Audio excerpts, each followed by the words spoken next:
പ്രിയപ്പെട്ട പക്ഷേ നമ്മൾ നിൽക്കുന്ന എടക്കരയാണ്. എടക്കര ബസ് സ്റ്റാൻഡിൽ നമ്മൾ നിൽക്കുകയായിരുന്നു. കടുത്ത ചൂട്. നമുക്ക് അടുത്ത ചൂടിൽ ചേട്ടാ എങ്ങോട്ട് പോവാ? എങ്ങോട്ട് പോകുന്നത്? ഇലക്ഷൻ ഒക്കെ വരിക, എന്താ അവസ്ഥ? അവസ്ഥയൊന്നും കുഴപ്പമില്ല. ആര് ജയിക്കുന്നു തോന്നുന്നു? LDF UDF? അതിപ്പോ വോട്ട് ആർക്ക് കൂടുതൽ കിട്ടുന്നോ അവര് ജയിക്കും.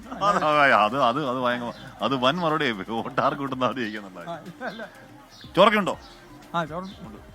അപ്പൊ അങ്ങനെ അപ്പൊ ഈ ചേട്ടൻ പറയുന്നത് വോട്ട് ആർക്ക് കിട്ടുന്നോ അവർക്ക് കൂടുതൽ ജയിക്കുമെന്നാണ് ചേട്ടൻ പറഞ്ഞത്. അപ്പോൾ ഇവിടെ ഒരുപാട് ആളുകളുണ്ട് എന്ന് പറഞ്ഞാൽ ഇവിടെ നല്ല കട്ട വെയിലായത് കാരണം ഒരു അനുഭവത്തിന്റെ പശ്ചാത്തലം പറയാം. ഈ വെയിലത്ത് ഈ ബ്ലാക്ക് ഷർട്ട് കൊണ്ട് ഇറങ്ങരുത്.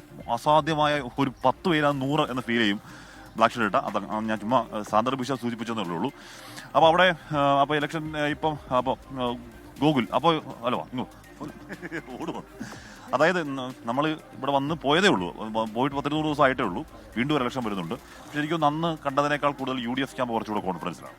UDF ക്യാമ്പ് കോൺഫിഡൻസ് ആണ്. കാരണം കഴിഞ്ഞ ബൈ ഇലക്ഷനിലെ ഏകദേശം 20,000-ഓളം വോട്ടാണ് PV അൻവർ പിടിച്ചത്. ഈ PV അൻവർ പിടിച്ച വോട്ട് പിണറായി വിരുദ്ധ വോട്ടാണ് എന്നാണ് ആര്യാടൻ ഷൗക്കത്ത് പറയുന്നത്. ആ വോട്ട് ഇപ്പോൾ തനിക്ക് കിട്ടുമെന്ന് പറയുന്നു. മാത്രമല്ല അദ്ദേഹത്തിന്റെ കോൺഫിഡൻസ് അടിസ്ഥാനമായി പറയുന്ന മറ്റൊരു കാര്യമുണ്ട്.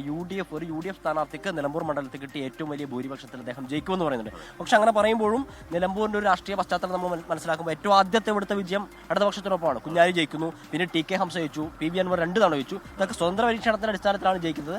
PV കഴിഞ്ഞ ശംസരാജനെ കൊണ്ടുവന്ന് പാർട്ടി ചിഹ്നത്തിൽ മത്സരിപ്പിച്ചിട്ടും ജയസാധ്യതയില്ല എന്ന് കണ്ടിട്ട് വീണ്ടും അദ്ദേഹം അവരെ ഷറഫലിയെ രംഗത്തിറക്കിയിരിക്കുകയാണ്. സ്വതന്ത്ര സ്ഥാനാർത്ഥിയായിട്ട് തന്നെ രംഗത്തിറക്കിയിരിക്കുന്നു. IM വിജയൻ ഉൾപ്പെടെയുള്ള ആളുകൾ വരുന്നു. ഇവിടെ ഒരു മത്സരം ഉണ്ടാക്കാനുള്ള പ്രതീതി LDF ക്യാമ്പ് നടത്തുന്നുണ്ട്. പക്ഷേ ഈ പറഞ്ഞതുപോലെ കഴിഞ്ഞ ഉപതെരഞ്ഞെടുപ്പിലെ വിജയം അതോടൊപ്പം തന്നെ PV അൻവർ ഇങ്ങോട്ടേക്ക് വന്നു. PV അൻവർ പിടിച്ച വോട്ട് ഇത്തവണ നമുക്ക് ലഭിക്കുമെന്ന UDF ക്യാമ്പിന്റെ ആത്മവിശ്വാസമൊക്കെ അവർക്ക് വല്ലാതെ ഉണ്ട്. അതുകൊണ്ട് തന്നെ ഭൂരിപക്ഷം വിജയിച്ചുകൊണ്ട് ജയിച്ചു കയറുമെന്നുള്ള ആ രീതിയിലാണ് അവരുടെ പ്രചരണങ്ങളൊക്കെ പോകുന്നത്. പ്രിയങ്ക ഗാന്ധി ഉൾപ്പെടെയുള്ള ആളുകൾ വരുമ്പോൾ അവിടെ ആത്മവിശ്വാസം കൂടുതൽ വർദ്ധിച്ചു വരുന്നു എന്നുള്ളതാണ് ഈ ഘട്ടത്തിൽ നമുക്ക് ഇവിടെ നിന്ന് മനസ്സിലാക്കാൻ സാധിക്കുന്നത്. അപ്പോൾ അതാണ്. അപ്പോൾ കഴിഞ്ഞ തവണ കണ്ടതിനേക്കാൾ UDF ക്യാമ്പിലേക്ക് പോകുമ്പോൾ അവർ കുറച്ച് കോൺഫിഡൻസ് കൂടുതലാണ്. അതേസമയം തന്നെ അത്ര കോൺഫിഡൻസ് ആവേണ്ട കാര്യമൊന്നുമില്ല. നിലമ്പൂർ ആരുടെയും കോട്ടയൊന്നുമില്ല. നിലമ്പൂർ ഇടതുപക്ഷത്തിന് ശക്തമായ ആഴത്തിൽ മണ്ണുള്ള ആഴത്തിൽ വേരുകളുള്ള ഒരു സ്ഥലമാണ്. അവിടെ എന്താണ് അങ്ങനെ കോൺഫിഡന്റ് ആവേണ്ട എന്ന് LDF ക്യാമ്പ് പറയുന്നു.